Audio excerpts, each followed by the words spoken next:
Well, welcome everybody to the live show. I don't do a lot of live shows, but every once in a while I'll do a live show. And we have a new film coming out called Disclosure. And Disclosure will be out on Saturday, November 1st, 2025. And I wanted to do a live show just to answer any questions you have about filmmaking, the filmmaking process, or anything else you want to hear about in regards to films in general. Obviously, on this channel, I do a lot of breakdowns of films. 'Cause I'm always trying to learn more about filmmaking, trying to learn more about like what people are up to with filmmaking. So, if you have any questions related to that, let me know.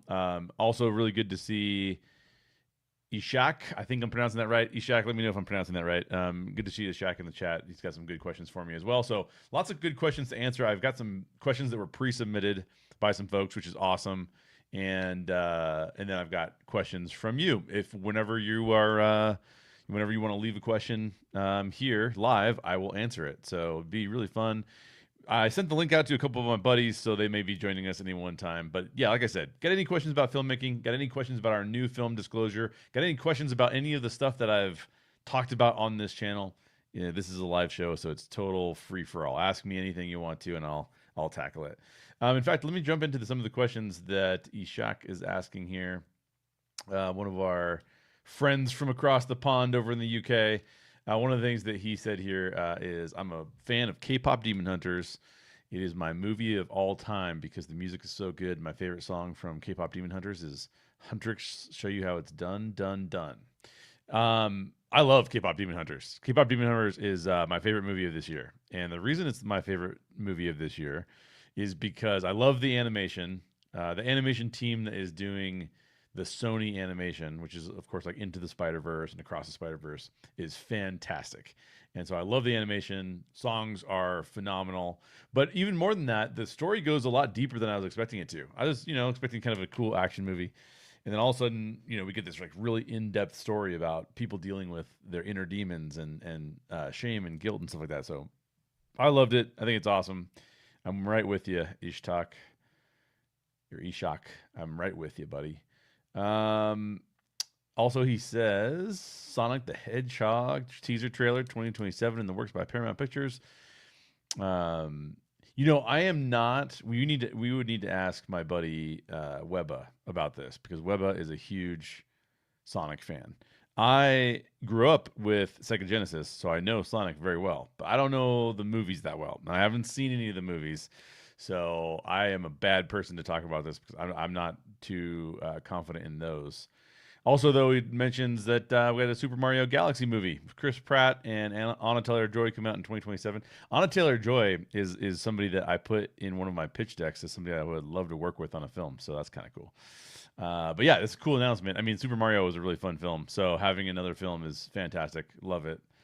I'm also very hyped for Avatar 3 Fire and Ash, so that'll be really fun to see. I mean, I think that the Avatar movies have been these big event movies every single year, so hopefully we'll get another one of those. Definitely hyped for that, so that's very cool.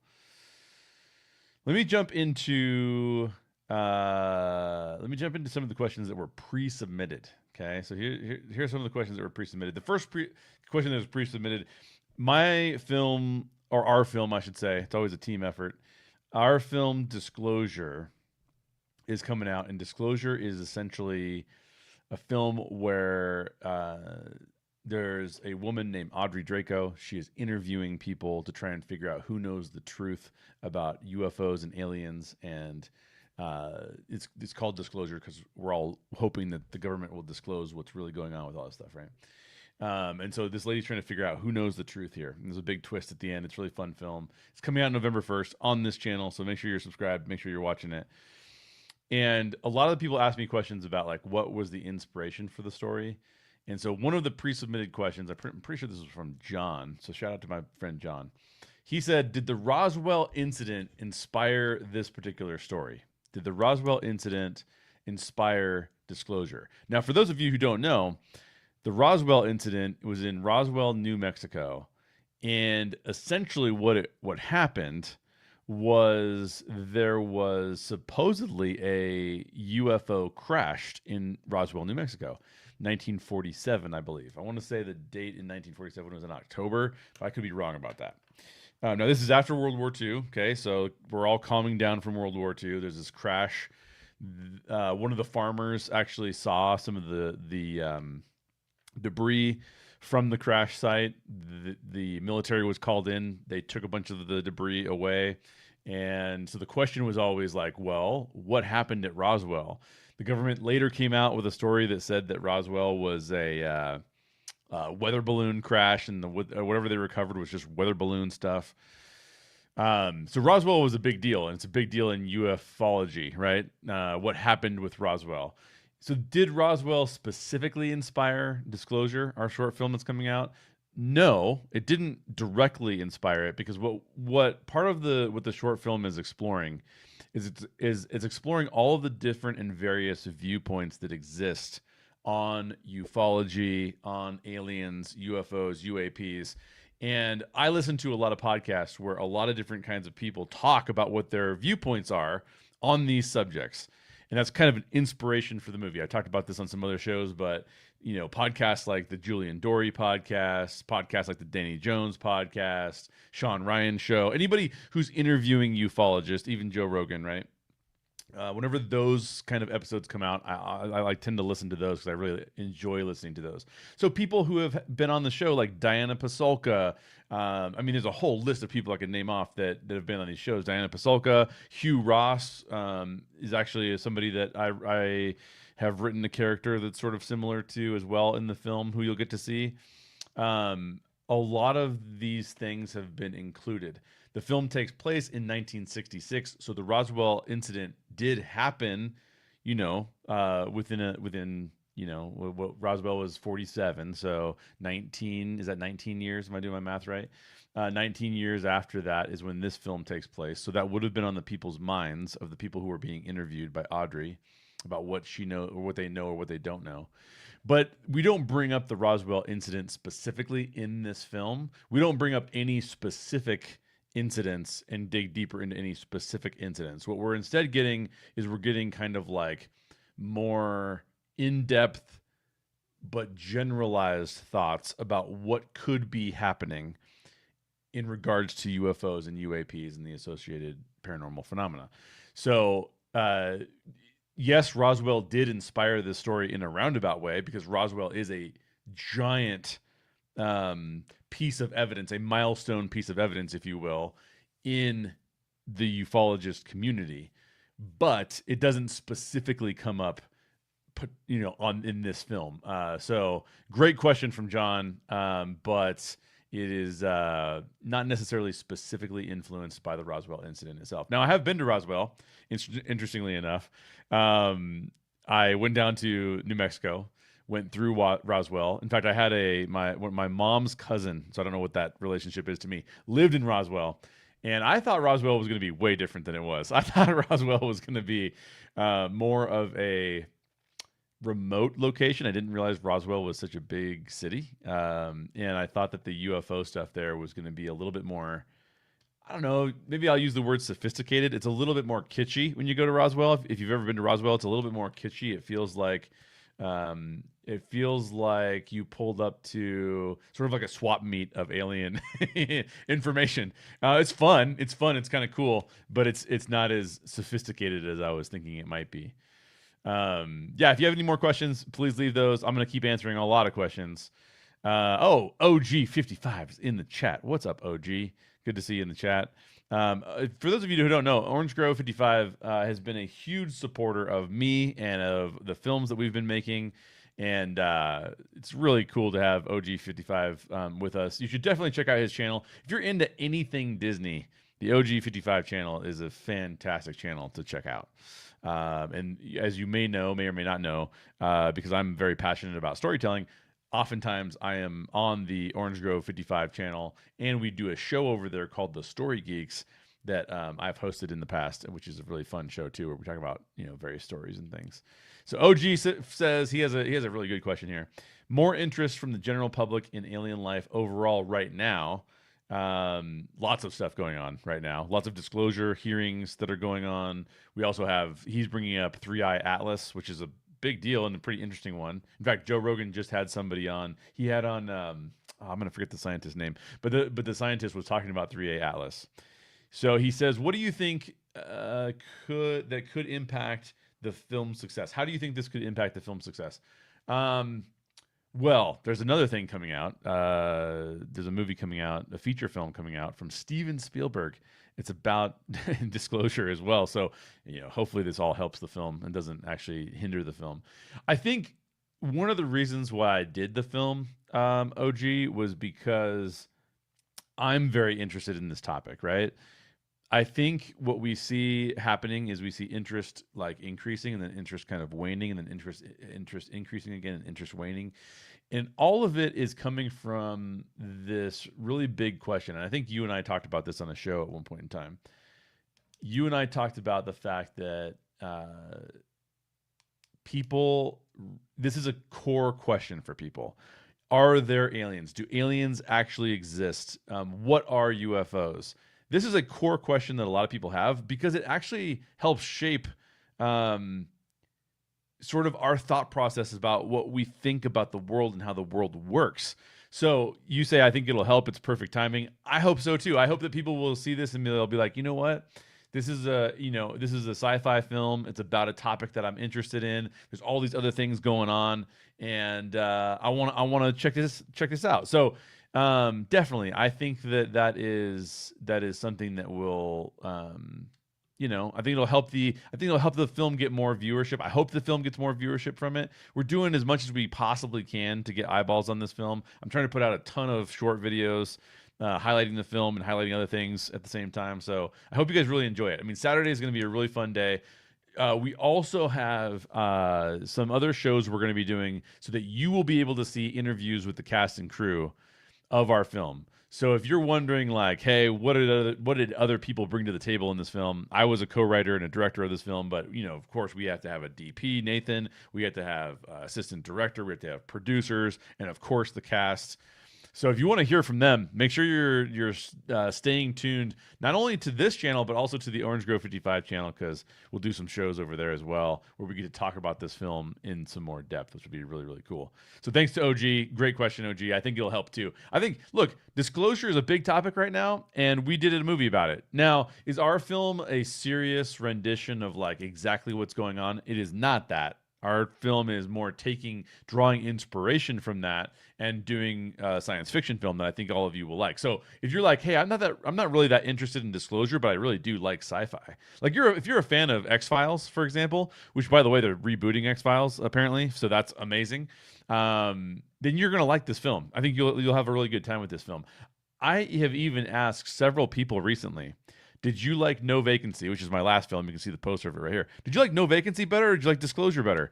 And there have been a number of people. I've been kind of surprised because the budget for No Vacancy is a lot higher than the budget we had for Disclosure. There's been a lot of people who have said, I actually like Disclosure better, man. I thought it was a better film. So, hey, people like different topics, and I think this is a big topic, and I think people are seeing this film and be like, yeah, he addresses the topic, and I kind of like it, and it's kind of but it also is fun, right? It's a fun film. It's a sci-fi film. So yeah, great question, OG. Thanks for dropping in, man. I always appreciate you. Stay tuned on Sunday. OG and I will be doing a show. Hopefully we can get a bunch of the cast and crew on that show as well. And we're going to watch the film, and then we're going to respond to your questions about the film. Because I can't do any spoilers right now because the film hasn't been released yet. So I'm trying to like navigate that. But if you come to OG's show on Sunday, where we're going to be talking about this together, we can talk spoilers because you will have seen the movie already. We're going to watch the movie together, and then you can all ask us a bunch of questions about it. It should be really fun. Ishak, Wednesday season 2 was good. I like season 1 a little bit better.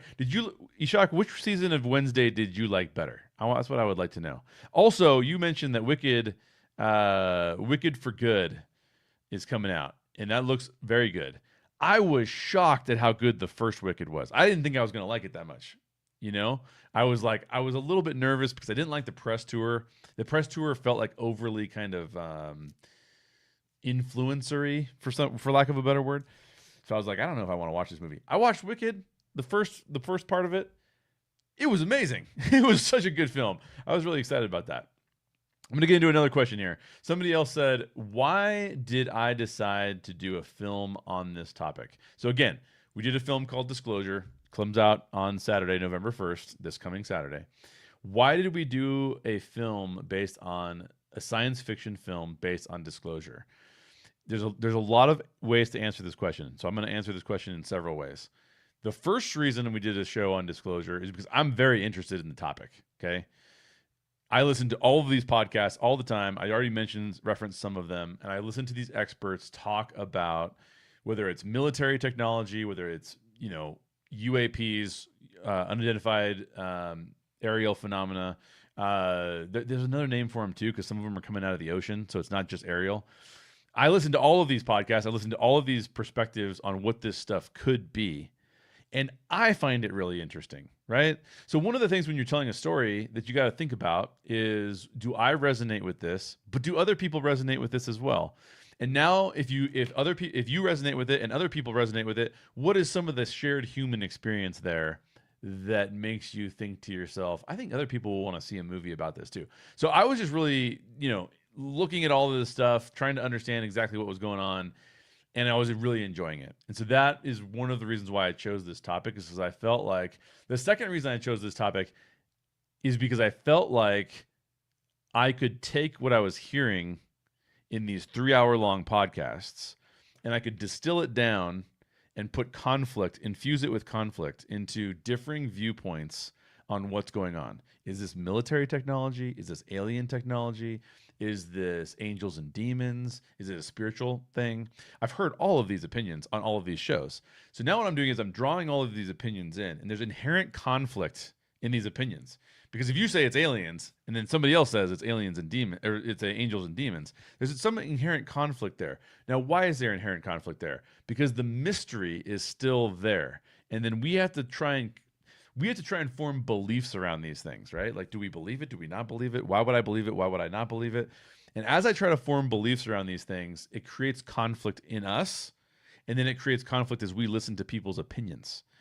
And I think that that's really fascinating, and I think that that makes for really good content for films. Now, I say content. I think it makes for good entertainment, right? For actually the filmmaking process. So that's why I chose the topic of disclosure. OG's got another really good question here.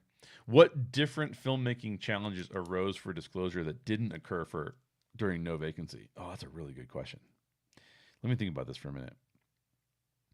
So No Vacancy and Disclosure are very different because the budgets were different for one. The length of the films is different for two. So No Vacancy is about a 21-minute film. Disclosure is about a 15-minute film. No Vacancy had a budget that was around $50K or so. Disclosure has a budget that's around $15K, so it's like way less, right? It's a third, probably almost a fourth, because No Vacancy ended up being a lot of money, but it was around 50. So what were the different filmmaking challenges? Well, for one, when you have less of a budget and you have less of a crew, we had much smaller crew for Disclosure.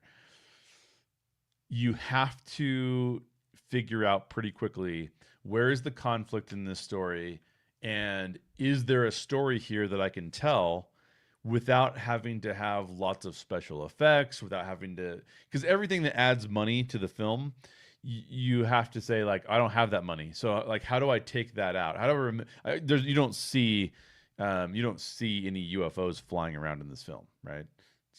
Because I don't have the budget to do that. That's a really expensive thing to do. So as I think about, like what are the different challenges? One of the challenges is, well, I've got to come up with really, really interesting content while at the same time not being able to do a ton of special effects. Okay. So that's a challenge, because how can I hold your attention? If you're watching my film, how can I hold your attention if I don't have money to spend on a giant monster or a UFO? I have to make the writing has to be better. That's a bigger challenge. The writing has to be now. Writing for me is something that I always want to be as good as I can possibly make it. That's where my background is in screenwriting and storytelling.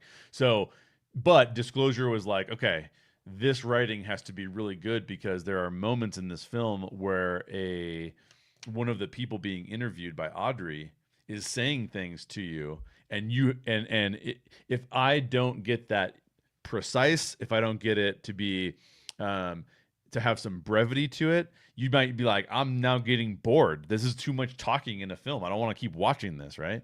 So we have to be really good about knowing the different topics that exist around disclosure, and then bringing those to the film in such a way that it's not boring, that it's entertaining, and that you like will watch and be interested in. Then the shot choices are really important too, because disclosure, this is a little bit of, not, I won't say it's a spoiler, but it's a fun fact maybe about the film.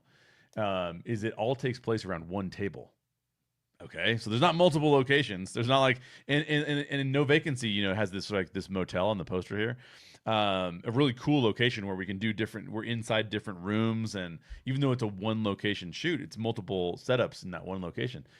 Well, we have multiple setups in this, but it takes place at a table. Right? So the writing has to be good. The conflict has to be good. All of that stuff has to come together, or disclosure doesn't work. So I would say that puts a lot of extra pressure on us as filmmakers, and us as writers too, because what it means is that, like, if you're gonna put money behind a film, and films are not cheap to make, how do you make one that is still compelling, even though you can't spend more money and you don't have the budget for special effects and stuff? So yeah, that was a lot different, because we had to really the other thing that was really pretty difficult, OG, is that this was Nathan Sheck's first time being a DP, and we chose to shoot on iPhone. So there's a question related to iPhone that I'm going to answer about all of the things that we had to figure out filming on an iPhone. But that was another thing that, like, we had like Nathan had never done this before, so that figuring that out was like kind of a critical thing for us to do. So it was pretty different to film Disclosure than it was to film No Vacancy, but both were a fantastic experience, and I can't wait to do another one. Every time I was telling a mutual friend of OG and mine, named Josh Taylor, was our editor. Josh Taylor has Modern Mouse is his channel, and he was the editor for Disclosure, and he and I agree that as soon as you finish a project, you're like, wait a minute, I got to do another project because this was so fun to do. So that's very cool. Ishak, are you saying that I should be more entertaining in my films, or are you saying I should be more entertaining in my live show right now? This is as entertaining as I get, bro. I don't get any more entertaining than this unless you're watching one of my shows. This is a really good question. Who is my favorite female director? Well, there's a lot of great female directors out there. Let me just give you a couple that I think are really entertaining and really, really good. But I love Patty Jenkins. Probably not my favorite, but I love Patty Jenkins. Love Greta Gerwig. Probably not my favorite, but I think she's a fantastic director. There is a director that I really, really like, and I can't remember her name. If anybody in the chat remembers her name, then please tell me. But she directed Love Lies Bleeding, and she has another film that she did prior to that too. And I love her style, and the way that she shoots her films is very, very cool. But my favorite female director is probably Catherine Bigelow. I think she's a phenomenal. Hurt Locker is a great film from her. She has a new film out, I think, that's coming out that I really want to see. So yeah, there's some really great female directors out there, and I'm sure I'm forgetting some of the other good ones, but that is a really good question. So thanks for asking that.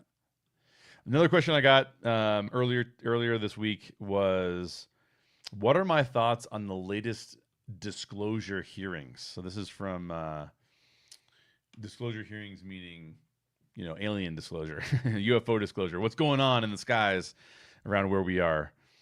Good. Rose Glass directed Love Lies Bleeding. Thank you for that pickup. I appreciate that.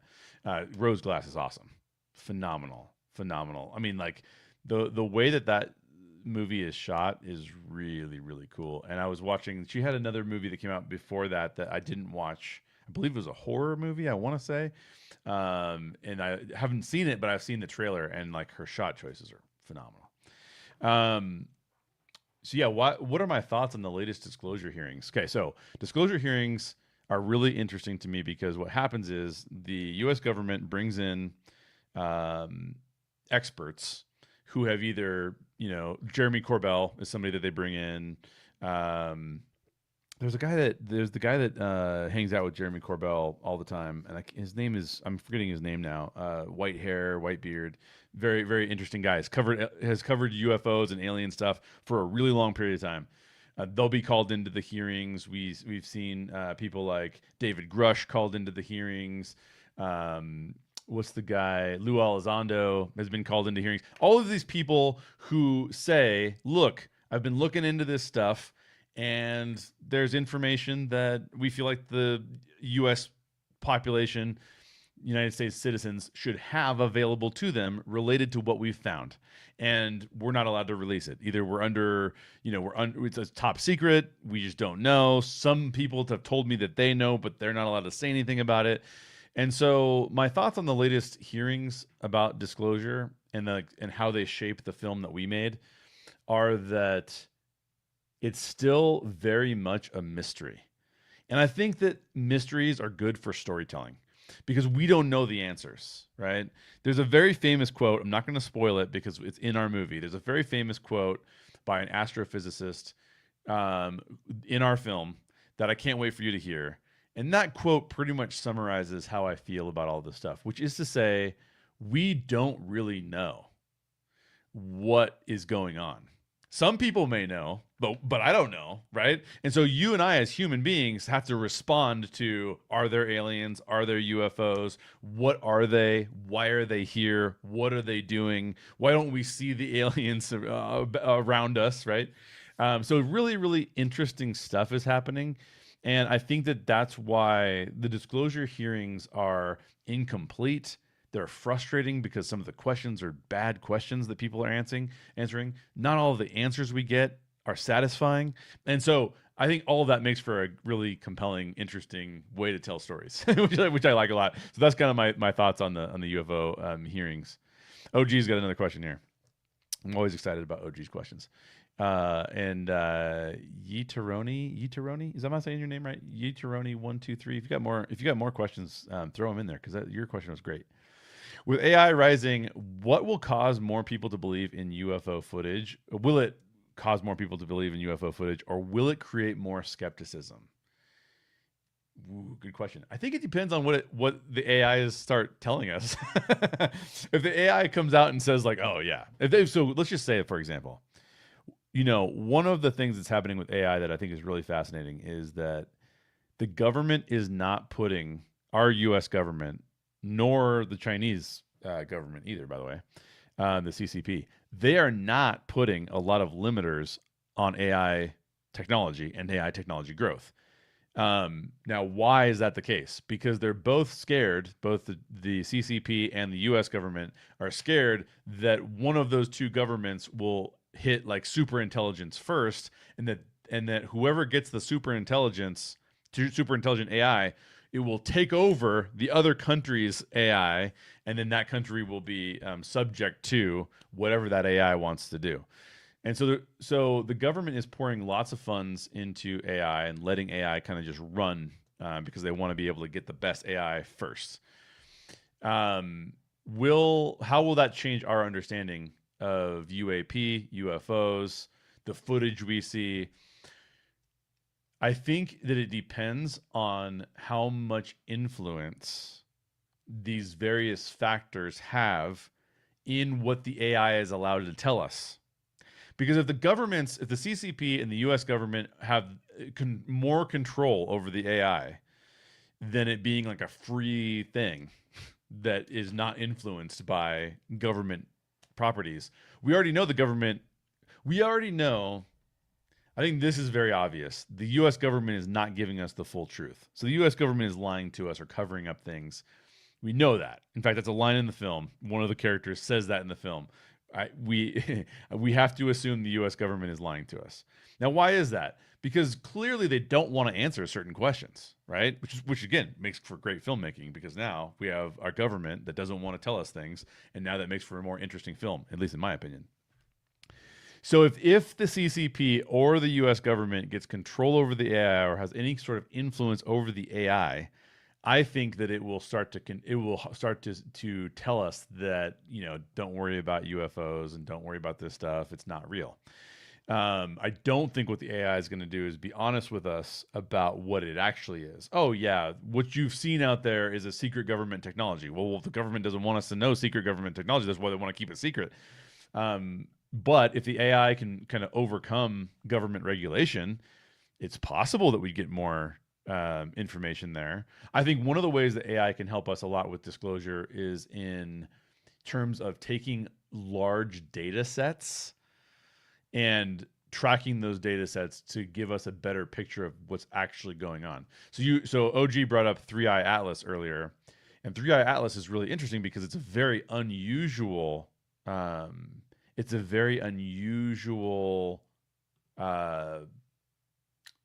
interplanetary flying thing. Some people think it's a comet. It doesn't really behave like a comet all that much. Well, if we had enough data on 3i Atlas, and we were being able to receive that data, both in terms of what we're seeing from telescopes and what we're seeing from like the movement around it and the energy around it and all that kind of stuff. If we had that data and AI was able to crunch that data better, we could get better indications about what's actually going on with that thing and figure it out faster. So I do think that with some of, or AI could make assessments too, right?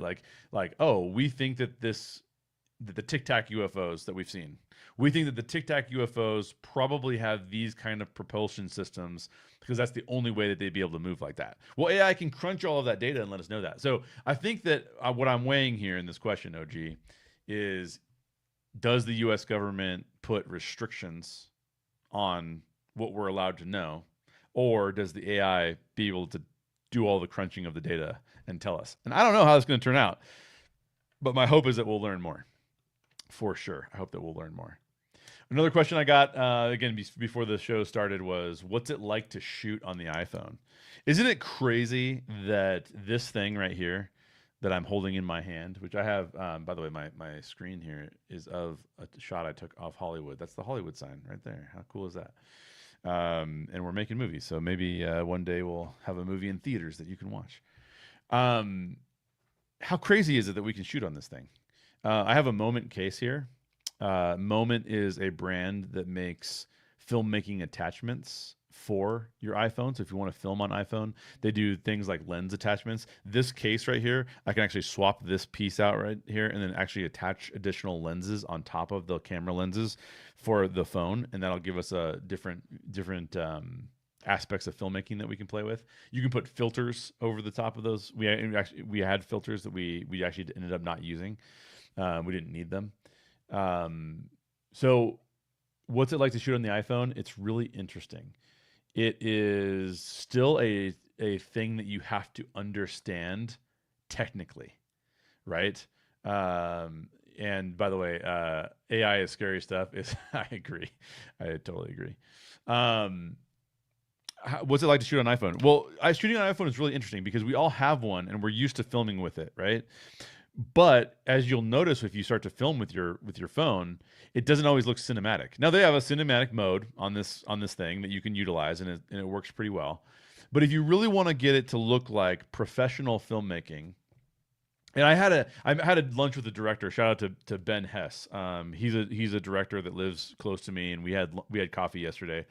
And one of the cool things he said to me was, when you guys told me you filmed on iPhone, I was thinking to myself, like, there's no way that it's going to look as cool as some of the other films that we've seen recently. Like No Vacancy is shot on Red cameras. And for those of you who don't know what Red cameras are like some of the best digital cameras in the world, right? So like we filmed No Vacancy on the Red camera.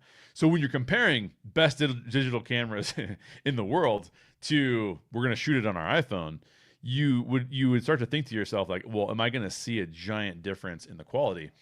And what was cool about what Ben said to me was he was like, man, it's it looks pretty good, right? So, and now I have to tell you that when you film on iPhone, it's not just going to look good because you filmed it on iPhone. You got to be able to make sure you have the right attachments. You got to make sure you have the right lenses. You got to make sure you're choosing the right shot choices.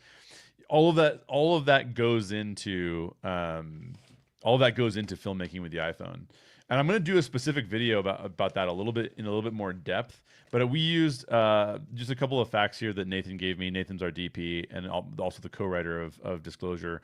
We used a Moment lens, a 58 millimeter lens. Fantastic lens, presents with a really good picture, makes it really, really cool. We used the Moment app to film. We filmed it. You can also use a Blackmagic app. I might recommend that one next time, but the Moment app is also pretty cool. We filmed in 4K, Apple ProRes, 24 frames per second, so very cinematic from that standpoint. We also we did not shoot in black and white, but we converted to black and white afterwards, and that was more for dramatic effect. And it takes place in the 1960s, so we wanted kind of an aesthetic that included black and white. Lighting was really important for us filming on iPhone. The lighting had to be really, really well done, and fortunately, we got a fantastic gaffer named Steve Roberts who helped a ton with that, which was awesome. We had a super cage, a Moment super cage. A Moment super cage just basically takes your iPhone and it puts it in a cage where you can hold onto it and move it around if you need to. It also allows you to attach other devices to your iPhone. So if you want to attach like an extra power source and stuff, we did that. The interface was a bit annoying, Nathan said, but on cameras, you have a button you can press and start playing the camera. On the iPhone, you got to go press on the screen, things like that. Little things like that become annoying. So, but yeah, I'm going to do a whole video on what it's like to film on the iPhone. But my encouragement to you is like, hey, you have an iPhone, you have an Android, you can make a film with it. So you should try. I think it's very, very cool. Ishak. I don't know how I feel about robots taking over the world. It is very scary and very shocking when I heard the news from Jared Lee and Jamie Lee. Robots taking over the world does sound very scary and very shocking. I totally agree with that. And I am worried about the future oftentimes when we talk about automating too many things that I think human beings should be doing. Another question I got before the show started was, did real life locations come into play when choosing our location? Meaning like, I answered the question about Roswell, New Mexico earlier. There's other areas, by the way. There's another area in, I believe, Aztec, New Mexico, where there was another crash retrieval supposedly in Aztec, New Mexico. I will say this. The feature film, so we have Disclosure as a short film. It is a proof of concept for a feature film. That just means that if you watch Disclosure and you see Disclosure and you go, hey, I like Disclosure, this is a cool film, that we should be able to also make a feature film. That's why you call it a proof of concept. You're just showing that it's kind of like having a prototype. Or, if you say like, hey, I'm capable of, painting a big mural. Well, here's my smaller painting. You can see that the smaller painting is good. Now I can go paint the big mural. That's what a proof of concept is for a film. It's just a smaller film that you say, hey, look, I can make a feature film. So Disclosure is a proof of concept for a feature film that was definitely inspired by the crash retrieval from Roswell, New Mexico, and also from Aztec, New Mexico. In fact, those two sites did appear in the feature script at one point in time. I've removed them because we kind of changed the way I was showcasing that. But at one point in time, they were both in there. So yeah, there are real life locations. I mean, in the feature film, not in the short film that comes out on Saturday, but in the feature film, there are references to Nellis Air Force Base out in Nevada, which has been a hotbed for UFO activity because Area 51 is over near Nellis Air Force Base. So this film takes place. The short film does take place. Both films, the short film and the feature film, both take place in Las Vegas, Nevada.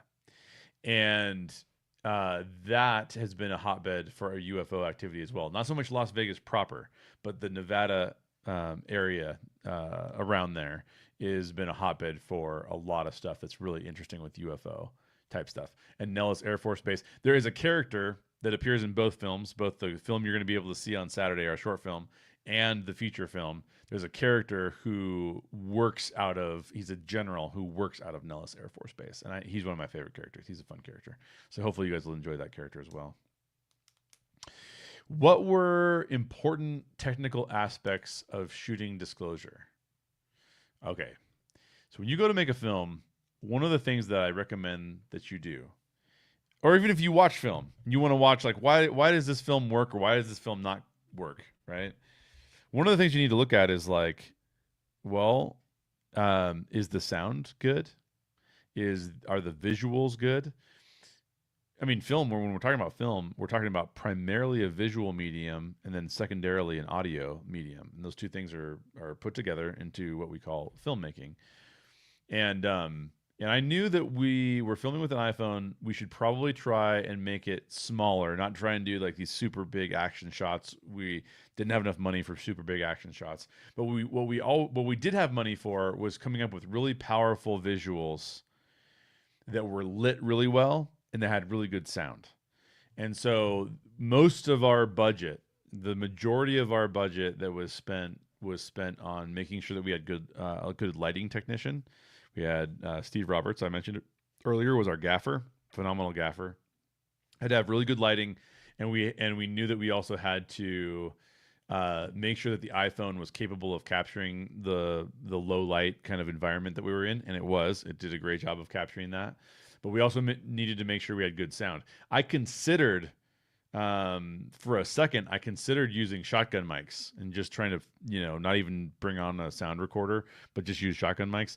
I quickly abandoned that idea because I felt like that would not produce as good enough sound. So the technical aspects of shooting Disclosure that became really important to us were making sure the visuals with the iPhone were going to work with the kind of lighting style that we needed. It's kind of an interrogation style lighting, which adds a lot of dramatic effect.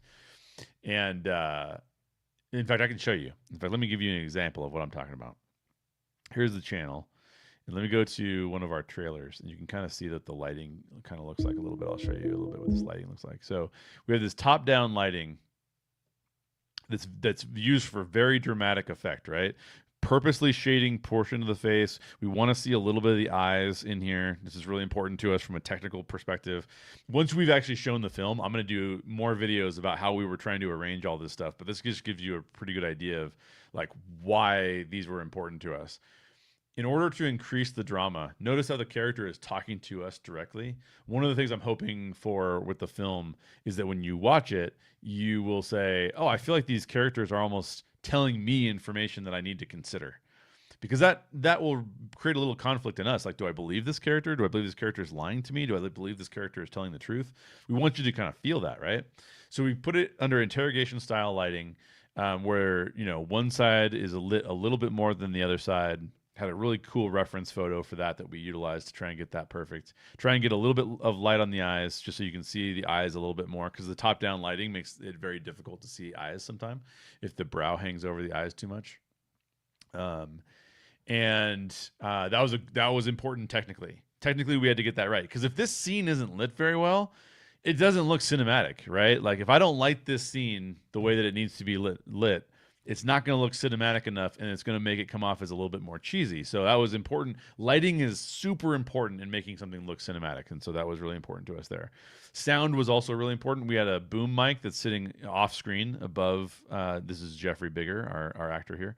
Jeffrey Bigger. Jeffrey's got a boom mic that's up here that's being managed by a boom operator. In this case, Russick Smith was our sound recorder. And then he also has a lav mic. You can't see it, but there's a lav mic hidden on him here, and we record audio from various things. So we knew that sound and lighting were going to be huge for what we were doing here. So when I'm answering that question, saying what are the biggest technical aspects of the film, those were the biggest technical aspects of the film, for sure. Let me go to the next question on here. I had some really good questions. What are my personal views? Oh, we're getting into what I personally believe about UFOs, UAPs, and the associated paranormal phenomena. I'm gonna take a drink out of my Gatorade before I answer this question. I'm not sponsored by Gatorade, by the way. If you want to sponsor me, Gatorade. So, what are my personal views on UFOs, UAPs, and the associated paranormal phenomena? I tend to, if you go out there and you want to listen to some of the people that I think are the most interesting people, well, not interesting. They're all interesting. Everybody talking about UFOs and UAPs is very, very interesting.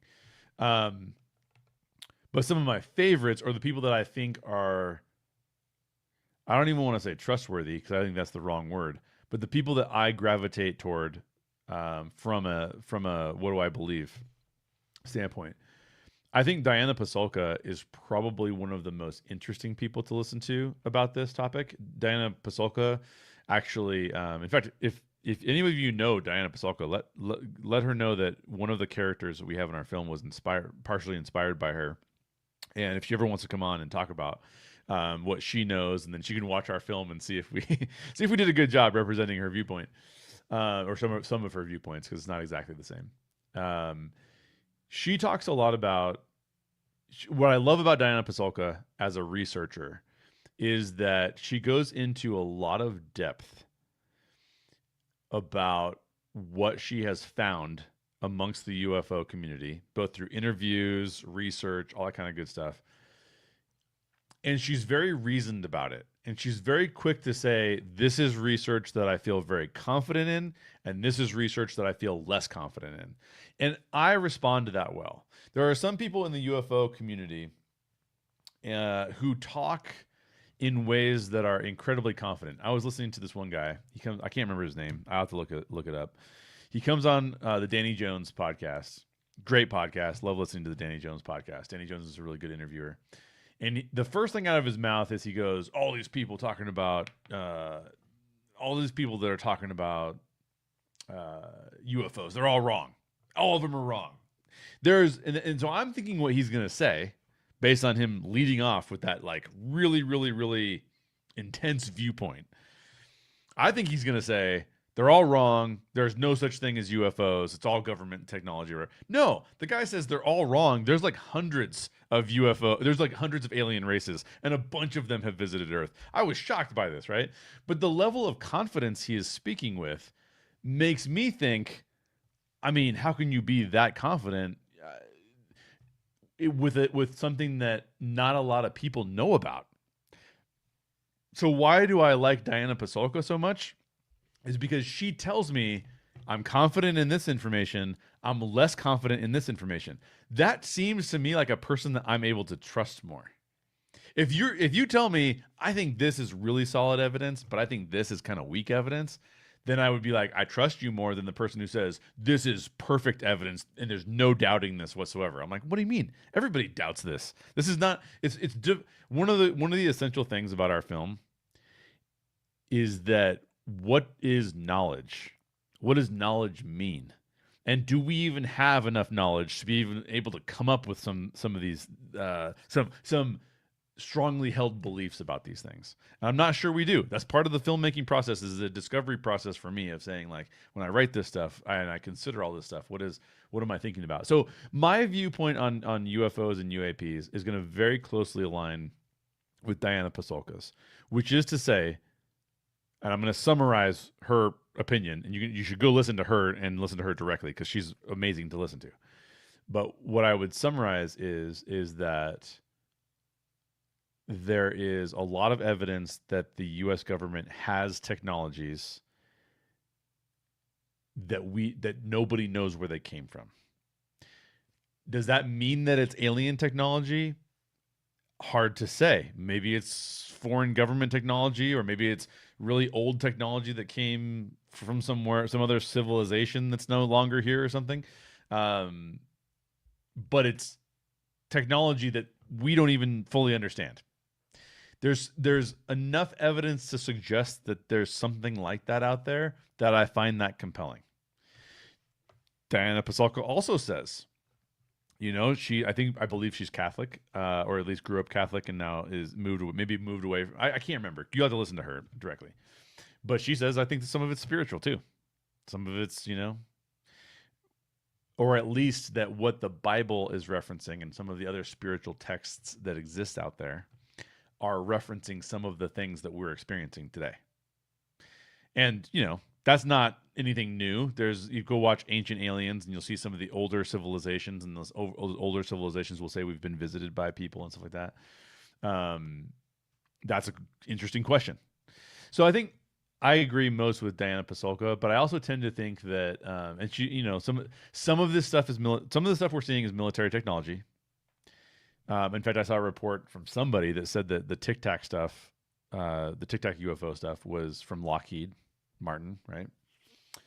Some of it's military technology. Some of it may be spiritual encounters that people are having, and then some of it may be manufactured stuff that is in people's heads, right? That you can have really intense hallucinations. So some of it's that, and then some of it could be alien technology, man. Some of it could. So what is my personal belief? My personal belief is we don't know enough for me to have a strong belief in any of it.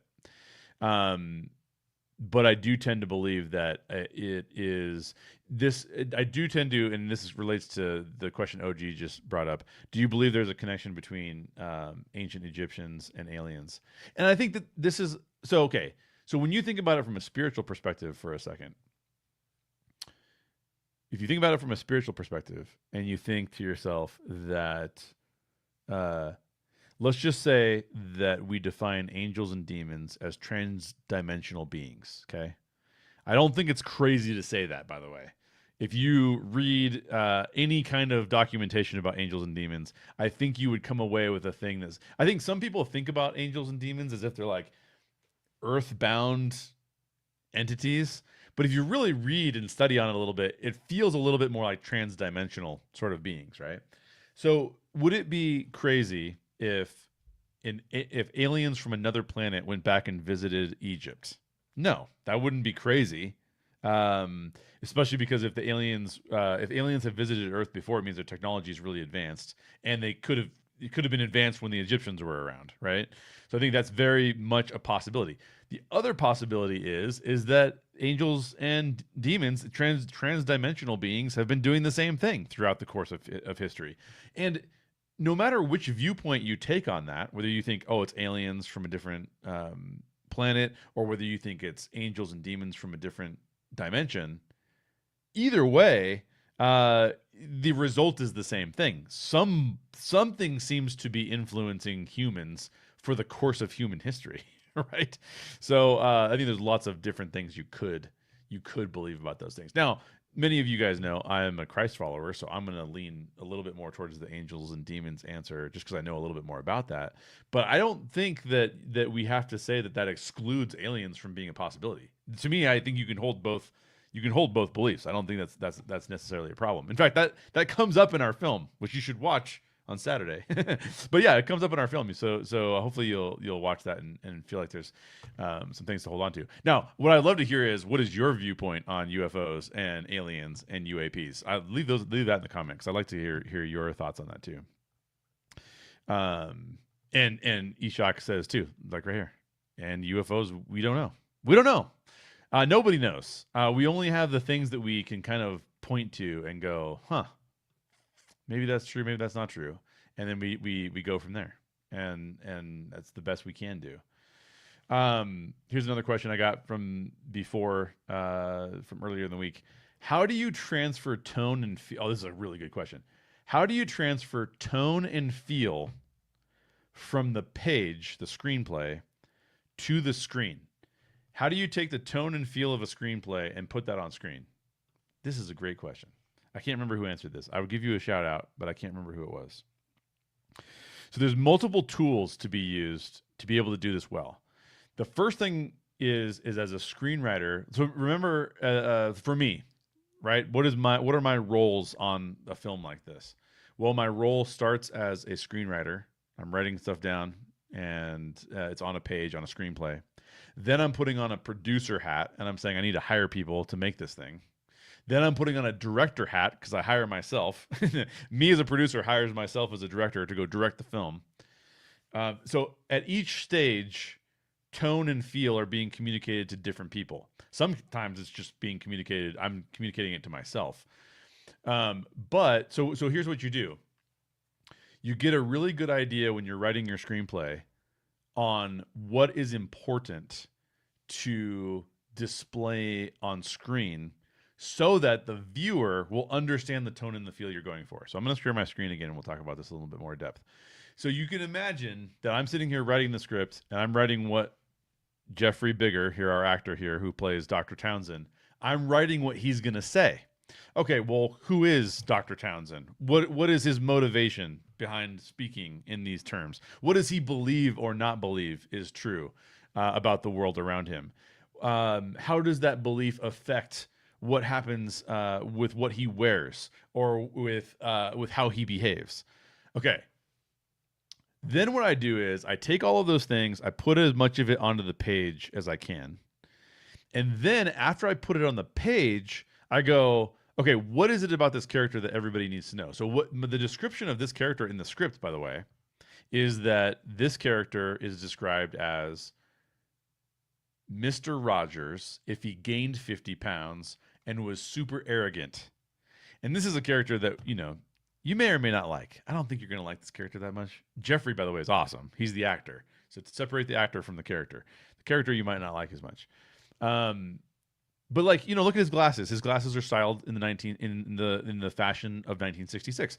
And so I go from writing it on the page and trying to come up with a description that people can understand who this character is based on that description.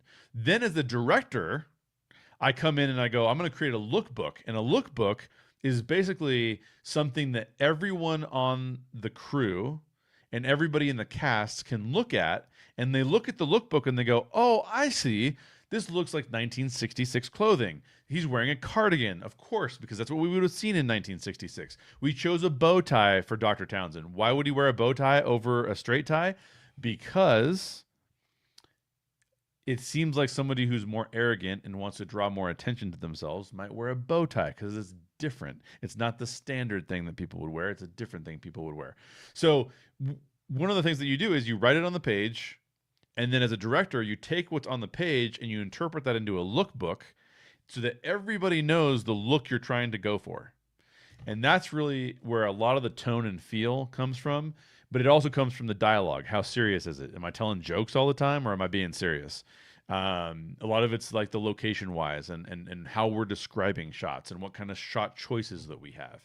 I think all of those things go into how do you convey tone and feel. But the most powerful things you can do is have conversations with your actors beforehand, have a lookbook that you can share with people so that they understand what you're trying to do and how you're trying to do it, and make sure that when you're screenwriting that you know what kind of visuals you're hoping to achieve, so that because the screenplay is the blueprint, right? So I love that question, because how do you transfer tone and feel from the page to the screen is a really important thing. If my tone and feel is comedy on the page and then all of a sudden you see a movie and it's like a thriller, well then it didn't transfer at all, right? Like we did it wrong. And so I think this film is exactly what I wanted it to look like, which is cool because that means that everybody else came along and did an amazing job. Okay, so here we have some really intense questions from Mr. OG55. He says, OG55 says, God sent Jesus to Earth to die for our sins. If there is life on other planets, do you think God sent a Jesus-type figure to those civilians as well? Oh, this is a really good question. It's really interesting because there's a writer named C.S. Lewis. You may know C.S. Lewis because you might have seen the Narnia series. In fact, I mentioned Greta Gerwig earlier. Greta Gerwig is directing a Narnia series that's coming out. I believe it's going to be on Netflix. And C.S. Lewis, who also wrote the Chronicles of Narnia and that whole Narnia series, wrote a science fiction series as well. And one of the science fiction series was actually dealing with this very question. And let me walk you through what I think the possibilities are from a faith-based perspective in answer to this kind of question. Okay. What I find really fascinating is that from the beginning of the Bible, when we start to look at the story of Adam and Eve. Now, let's pretend for a second that you don't believe in any of what's in the Bible, right? You think it's all fanciful and it's all like, okay, totally fine. I'm just going to address it from a storytelling standpoint. What is the story trying to convey to us? Okay. Let's talk about that first of all. The story of Adam and Eve is a really fascinating story. Whether or not you think it actually happened or whether you think it's a metaphor, the story of Adam and Eve is fascinating. And what does the story teach us? It teaches us that Adam and Eve had a direct relationship with God. It teaches us that uh, they were tempted. And a lot of people will say, okay, wait a second. What was the temptation and exactly how did that play out? And I think there's two main components to the story of Adam and Eve that we have to think about if we're thinking about the temptation of Adam and Eve and why there was a problem with that temptation. The first thing we know is that in the story, the devil or Satan appeared as a snake, and he said to Adam and Eve, if you eat of the fruit of the tree, what would happen? You would become like God. Okay? That's the temptation right there. The tree is called the knowledge of good and evil, which I think is a fascinating name for a tree too. And I won't get into that a lot because that's a whole different segue that I could take off. And I'm still trying to answer OG's question here. So I'm just getting there in a long roundabout way. But if you take this this temptation of Adam and Eve, the temptation is that you would say,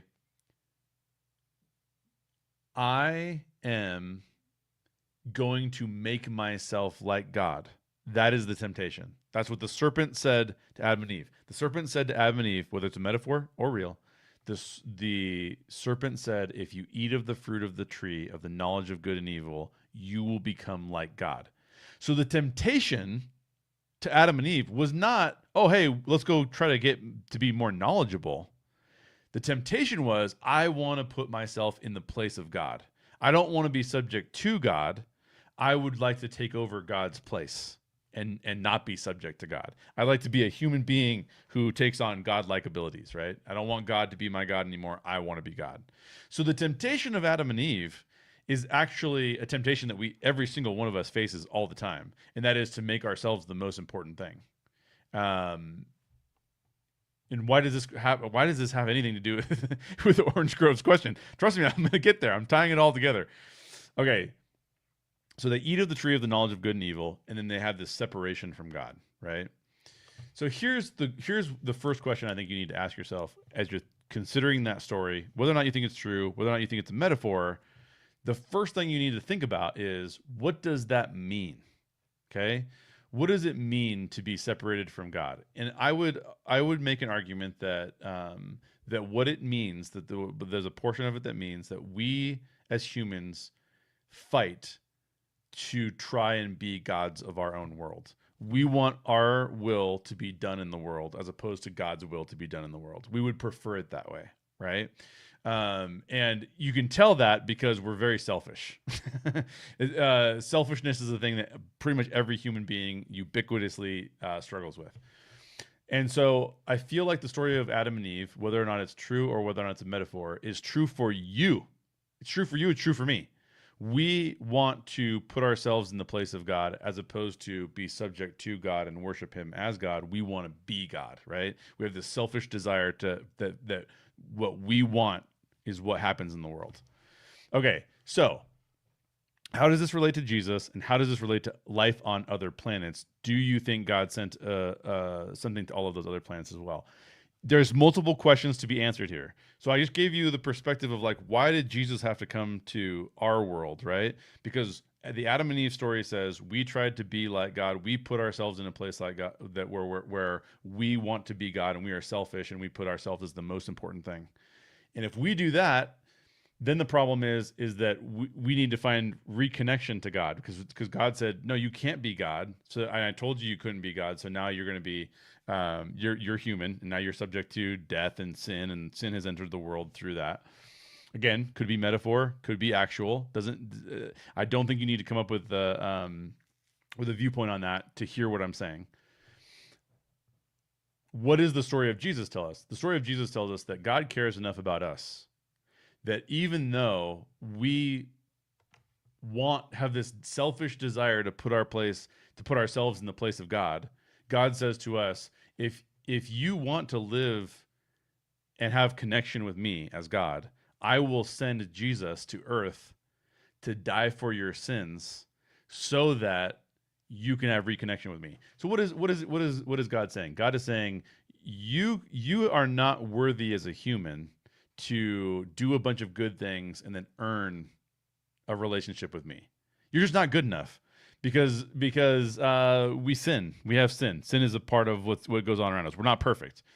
And if God requires perfection, then God said, "Well, then I'm gonna send Jesus to earth because I can actually uh, bring justice to the world through Jesus." Now, I can go into more detail about that in a completely different topic, but let me just suffice to say this: the questions we would have to ask are: if other people were created on other planets, did they also do the same thing that God says Adam and Eve did? Again, could be a metaphor because it could just mean that we do that.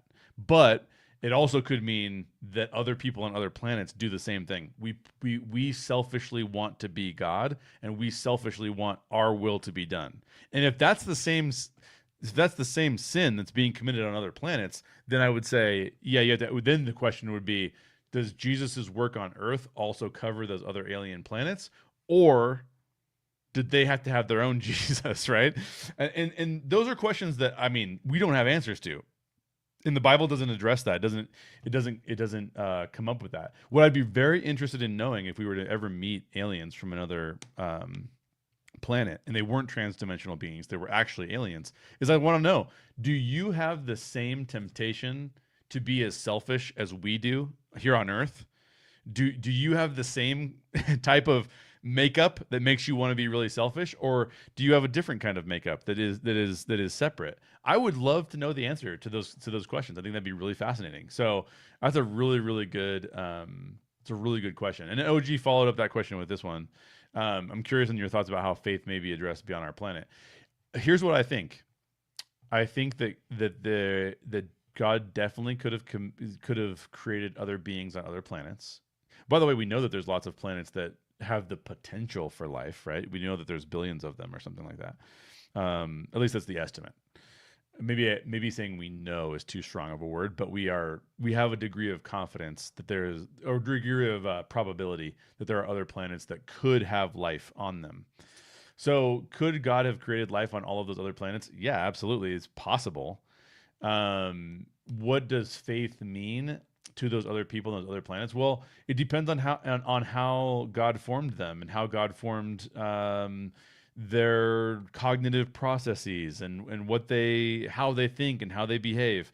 I think that that's where it gets to be outside the realm of possibility that anybody would have any clue, which I think then means that if we're ever going to meet those beings from those societies, we have a lot of questions that we need to ask them about what's going on there, because that is really interesting. And what is their understanding of God? Is their understanding of God different than our understanding of God? That would be another really fascinating question to ask.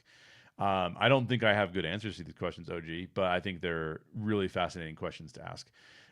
I do think that there's a part of me that, even though I think that I hold the possibility that there could be aliens, and just if when you watch Disclosure, that's not, it's definitely present there. I tend to think to myself, yeah, but if I'm also thinking about how I believe God has interacted with our world, I kind of makes me believe in aliens less. And what then it makes me do is it makes me think to myself, like, well, when we say things about aliens, and like you brought up the ancient Egyptians, well, were they dealing with aliens, or were they dealing with angels and demons at that point in time? And I don't know the answer to that. I don't have a good answer to that. But part of it makes me think, like, well, if we are alone in the universe, then I think there's probably angels and demons that were kind of interacting with some of these societies. If we aren't alone in the earth, then what does that mean? I'm not sure.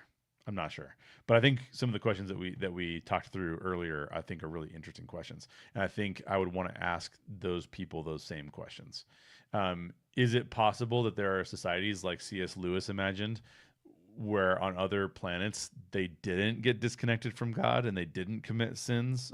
Yeah, it's very possible. It's possible. There's going to be a bunch of people that probably in the comments are like, it's not possible. Who's to say? I don't think it's addressed anywhere. I don't think it's addressed in any of the books of the Bible that would say, like, no, there's only humans. I'm not aware of a place of that. So I think those are all really, really interesting questions. I got one more question to handle. So if you have more questions, leave them down below. I can go for a little bit longer, but I have one more question that was asked um, before the show started, and that was, why do we love stories about aliens? And I actually think that OG's questions get at that question as well. One, the human existence is one in which we don't have a lot of answered questions. We're answering more and more questions all the time with science and technology, and all of these things are answering more questions for us all the time. But some of the fundamental questions that we have as human beings are not answerable in a way that could give us 100% absolute clarity. Think about it this way: you have to have just as much faith as an atheist as you do as being Islamic or Christian or whatever. You have to say, yeah, if I'm choosing a belief system, I have faith that I am right. And you can point to different kinds of evidences, right? Like anybody can point to evidence, but evidence may lead you toward a conclusion, but it doesn't mean that that conclusion is 100% true. It may be a fraction of the truth, or it may be a portion of the truth, or something along those lines. And so I think one of the reasons why alien stories about aliens, or stories about space, or stories about science fiction stories, and this is why I love science fiction stories, is because they force us to kind of think to ourselves, what is really going on with the way that the world actually works? And I think that that is an essential core human question that we will all come to terms with: is how was this world set up to work? How does this world work? And what are the implications of the world working in this way? So why do we love alien stories? Because it asks us a question. It begs the question: does a God exist? Did God create other creatures? Does God not exist, but other creatures evolved out of the same way that we evolved? All of these things are these big existential questions that if we were to think about those questions, we would be like, wow, these questions are very difficult to answer. People have been trying to answer these questions from the beginning of mankind.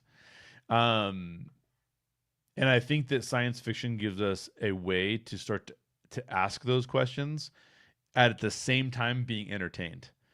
And I know, OG, that you're a big fan of Walt Disney. I know that, Ishak, you're a big fan of Walt Disney. I can tell because you just said, please bring back extraterrestrial alien encounter. And only really big fans of Disney would ever say that. So you are a huge fan, sir. And that's amazing.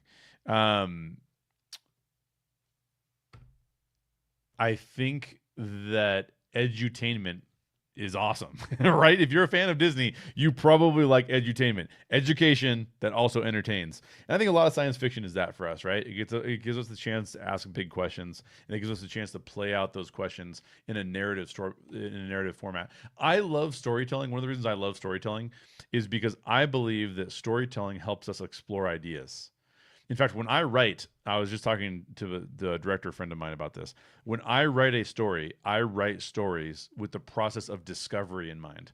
I want to discover something. I don't start out writing a story and be like, I'm going to give my viewpoint on what this topic is. That's whatever. What's more interesting to me is to try and say, I'm forming a viewpoint on this topic, and I want to know all the different viewpoints that exist. And I'm going to go through a process of discovery to try and figure out which I'm going to test each one of these ideas. And I'm going to find out if this idea has some weight to it, if it has some interesting aspects to it that other people would find fascinating, that I find fascinating. And that's what I think is more interesting. So I think science fiction gives us a chance to do that, and alien stories specifically especially give us a chance to do that. So lots of heady topics on this show, which is super fun. Thanks for asking great questions, everybody. I am going to start to close this out soon. Oh, we got a good comment from Slime Square here. Slime Square says, "Hello, Jay. What's up? What's up, Slime Square? Good to see you, buddy." Slime Square. By the way, if you don't know Slime Square, he's often frequently on the Orange Grove 55 channel and the Cap the Magic channel as well. Really, what I love about Slime Square is he's a very intelligent guy. So he has lots of really intelligent things to discuss and to talk about. He says Gene Roddenberry used Star Trek to explore the human condition to better understand it, especially in his original series, The Next Generation, because they tied directly with current social issues. Yeah, that's 100% true. I think that's one of the things that science fiction attempts to. Science fiction is all about asking a what if question. And so it's really good at exploring what if questions. And so Star Trek may be one of the most pure sci-fi shows in the history of television, to be honest. We've had a lot of great sci-fi. I'm just saying the purest form of answering a what or asking a what if question. I think Star Trek is in the running to be one of the things that has done that the best over the course of time. Okay, so let me promote a few things before I head out here. This Saturday, November 1st, 2025, is when Disclosure comes out. What I would love for you to do is watch the film and let me know what you think of it. Leave me a comment. Let me know which of the characters in the film you agree with. And when you hear their different perspectives on what could be happening, I'd love to hear that. The other thing you can do is after Saturday, I'm going to go into IMDb. If you don't know what IMDb is, it's an internet movie database. All the movies exist. It's on IMDb right now. But on Saturday, after you've seen the film, you can actually give it a rating on IMDb. So I'd love it if you would do that as well. So watch the film on Saturday. Let me know what you think of it. If you liked it, go rate it. If you didn't like it, you can go rate it too. But I'm excited to show it to everybody. I think it's going to be a really fun time. On Sunday, on the Orange Grove 55 channel and on this channel, we're going to be running concurrent live streams with some of the cast and crew. We're going to watch the film, and then you'll be able to interact with, ask me questions about the film, ask the cast and crew questions about the film. It'll be a really, really fun time. So on Sunday, make sure you have that on your calendar. I think we're going to do it at 4 p.m. Pacific time, which is 5 p.m. where I am, and obviously it's 7 p.m. on the East Coast. So make sure you come watch the movie with us. You can watch it on Saturday or wait till Sunday to watch it with us, and then ask all the questions you have to the cast and crew. I think it'll be a really fun time. I appreciate you guys hanging out with me for an hour, a little over an hour. Lots of fantastic questions. I mean, Orange Grove's getting into theology questions over here too. He's driving real deep. But I'm always game to talk about that stuff because I find that stuff really, really fascinating, and I like studying it too. But yeah, lots of this stuff is going to come up in the film to a certain extent. But again, the film is for fun. But we can also talk about this stuff in a deeper way as well. So appreciate everybody joining me.